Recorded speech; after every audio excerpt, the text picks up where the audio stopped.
2023년 10월 21일 아부다비에서 UFC 294 155파운드 메인 이벤트로 이슬람 마카체프와 찰스 올리베이라가 타이틀 매치를 벌입니다.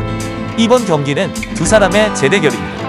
마카체프는 24승 1패, 올리베이라는 34승 9패를 기록하고 있습니다. 마카체프는 32세, 신장은 5피트 10인치, 리치는 70.5인치이며 올리베이라는 34세, 신장은 5피트 10인치, 리치는 74인치입니다. 마카체프는 24승 중 4KO, 11서브미션, 9판정승을 기록하였고 현재 나이는 31살이지만 9월 27일 32세가 됩니다. 올리베이라보다 2살 어립니다. 현 라이트급 챔피언이며 아르만 사루키안과 알렉산더 볼카노프스키와의 경기에서 파이트 오브 더 나이트 보너스 상을 2번 받았습니다. 2022년 10월 찰스 올리베이라를 상대로 암트라이앵글 초크로 승리를 거두면서 퍼포먼스 오브 더 나이트 상을 받았습니다. 마카체프는 분당 1.24개의 타격을 흡수, UFC 라이트급 역사상 가장 낮고 UFC 역사상 세 번째로 긴 12연승 기록을 보유하고 올리베이라는 11연승을 하였습니다.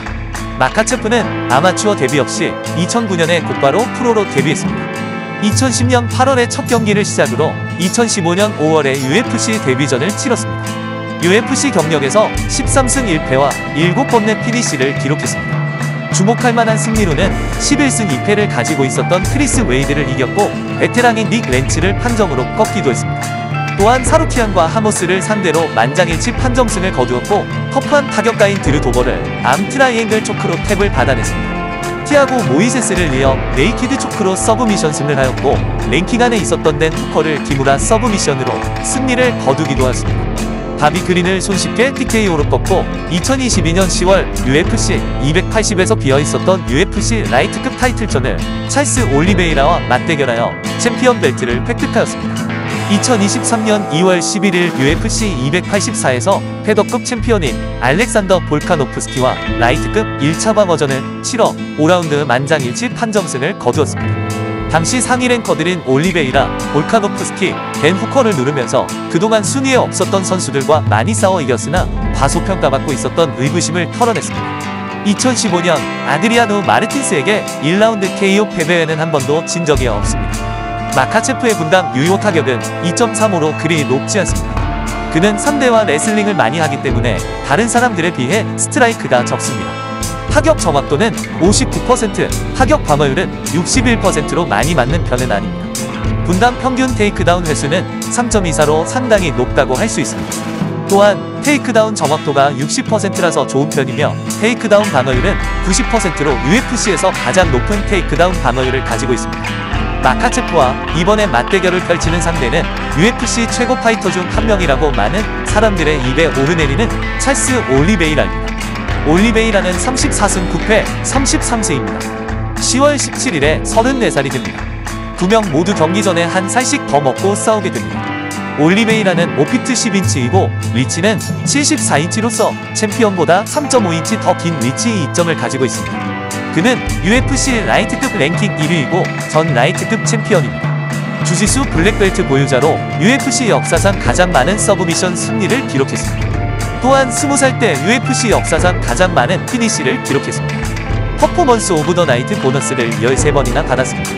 올리베이라는 2007년 11월 아마추어 데뷔를 했고 2008년 3월 프로, 2010년 8월에 UFC 데뷔를 하였습니다. 그는 UFC에서 2010년부터 싸웠기 때문에 많은 패배를 당하기도 했습니다. 몇몇 경기는 체중 감량에 문제가 있었습니다. 게이치와의 경기 155파운드에서 0.5파운드 때문에 타이틀을 박탈당하기도 했습니다. 올리베이라는 접전을 벌인 적이 없습니다. 판정승은 오직 9%였고 판정으로 패배한 것도 11%였기 때문에 마지막 라운드까지 가는 경우가 별로 없었습니다. 분당 유효 타격은 3.54로 공격적인 선수로 마카체프와 같은 테이크다운 선수는 아닙니다. 타격 정확도는 53%로 괜찮은 수준이고 타격 방어율은 51%로 약간 맞기도 합니다. 50% 미만은 아니지만 좋지는 않습니다. 분당 평균 테이크다운 횟수는 2.32로 마카체프만큼 많지는 않습니다. 테이크다운 정확도는 40%로 테이크다운을 많이 얻지 못합니다. 테이크다운 방어율은 55%로 마카체프의 90%에 비하면 많이 낮은 편입니다. 따라서 이 싸움에서 마카체프에게 한두 번의 테이크다운을 분명 당할 것입니다. 배팅 확률을 보면 마카체프가 4대1로 승리 가능성이 높아 보이며 첫 번째 싸움에서의 확률과 비슷하여 시장에서 마카체프의 가격이 더 높게 책정되어 있습니다. 마카체프 -310으로 평가받고 있으며 팬들이 투표하는 톱플로지를 보면 66%가 마카체프, 34%가 올리베이라 승리를 예측하고 있습니다. 재미있는 사실은 첫 번째 시합에서는 팬들은 66%가 올리베이라의 승리를 예측했지만 패배하였습니다. 지난 경기에서는 마카체프가 2라운드의 서브미션승을 거두었으나 이번에는 올리베이라에게 첫 번째 시합만큼 나쁠 것이라고는 생각하지 않습니다. 베네일 다리우시와의 경기에서도 1라운드의 피니시를 거두는 좋은 성적을 냈고 지난 게이치, 포이리의 챈들러와의 경기에서 모두 좋은 성과를 보여주었습니다.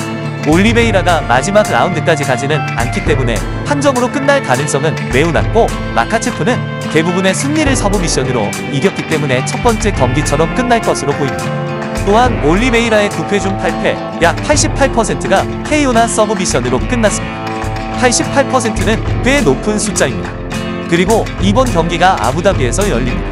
이슬람 마카체프에게 유리한 환경이 조성되며 대부분의 무슬림들이 마카체프를 응원할 것입니다. 또한 첫 경기 이후 1년도 안 되어 다시 재대결이 이루어지기 때문에 올리베이라가 엄청난 실력 향상이 이루어졌다고 말하기에는 충분하지 않습니다. 올리베이라가 다리우시와 싸움을 한 지 고작 133일 만에 마카체프와의 경기가 이루어지는 것도 올리베이라 전체 캠프에 부담이 될 것입니다. 올리베이라 스스로도 마카체프와 싸울 충분한 준비가 되지 않았다라고 밝힌 바 있기도 합니다. 위험신호로서 준비가 안 되었는데 싸움을 받아들이는 것이 됩니다. 물론 올리베이라가 마카체프를 충분히 이길 수 있는 다재다능한 능력을 가지고 있다는 것은 알지만 많은 것들이 그에게 불리하게 작용하고 있다고 생각합니다. 올리베이라는 그 어느 때보다 압박감이 높을 것입니다. 타이틀을 잃고 다시 복귀한다는 것과 한번 패배한 상대와 재대결을 하는 것입니다. 마카체프가 이번에도 올리베이라를 이긴다면 마카체프의 상대는 볼카노프스키 밖에는 안 보입니다. 그렇게 되면 마카체프는 한동안 챔피언으로 군림하게 될 것입니다. 올리베이라와 달리 마카체프는 재대결을 준비할 충분한 시간이 있었고 이번 경기에서는 이슬람 마카체프가 4라운드의 서브미션으로 승리할 것으로 예측됩니다.